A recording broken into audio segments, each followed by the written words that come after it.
Dreams. How do you explain to someone what Dreams is? What is Dreams, truly? Is it a creation tool? Is it a game in disguise as this content creation thing? I mean, imagine if I worked at GameStop and the average Joe walked into GameStop and said, hey, look, Mike, can you tell me a little bit more about Dreams? What would I say? What is the correct answer? Would I tell he or she that it's a creation tool? They would probably say pass. Or should I say it's Little Big Planet on steroids? Maybe that would sell them on it. I don't know, man. But right now, based off of what I've seen, it's a really hard sell. So I'm curious, as we go into E3, how they're going to market this thing.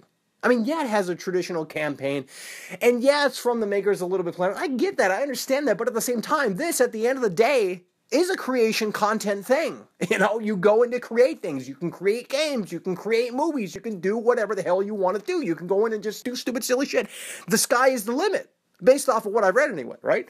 So how do you market that to the mass audience? Obviously, this isn't going to be like Call of Duty in terms of how it's going to sell. It just ain't going to happen. That's not what this is. I get that. I understand that. But at the same time, this still needs to be successful. This still needs to ride off the success of Little Big Planet. And how are they going to do that other than saying, hey, look, from the makers of Little Big Planet, Dreams.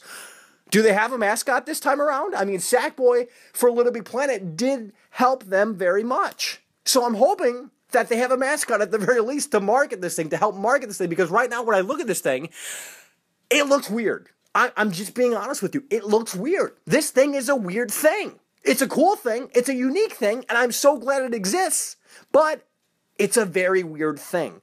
And to get the masses on board with this, they need to put an emphasis on what this is and trying to explain what this is.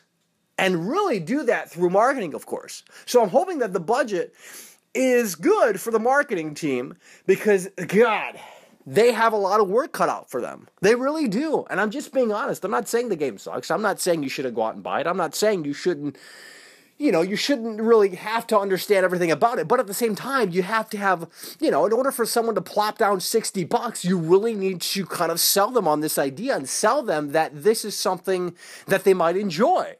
Because maybe some people are, involved with creation stuff, but some people aren't. Okay, well, if some people don't like creating, they can play other people's content and experience other people's content. That's cool. But what about the single-player stuff? Is there a big showing there? How long is the single-player, the traditional platforming stuff, or whatever you want to say, how long is that going to be? Obviously, E3 is going to be very telling, and obviously time will tell on all of this stuff and how they market it and this, that, and the other. But that's the biggest concern that I have right now for Dreams. Dreams very well could potentially, folks, turn into a nightmare if they don't market this correctly. I just don't see this being a huge thing. This sort of almost reminds me of Rocksmith. And I know that sounds kind of crazy, but Rocksmith is basically a tool disguised as a game. Just like this is. This is a creation content tool, right? I think I'm right with that. I don't know. If I'm not, I'm sure you'll help me out down below in the comments. But this is a content creation tool disguised as a game. And I understand that. I get that. But does the average Joe understand that? And does the average Joe care? That remains to be seen. Will Little Big Planet fans transition over from LBP, Little Big Planet, to Dreams? We hope the answer is yes. Time will obviously tell, but right now, I think an emphasis needs to be put on trying to get this in front of a lot of people because, folks, people don't even know that this thing exists. When did they announce this thing? Way back in 2013, 14? I mean, it's been in development for a long, long time.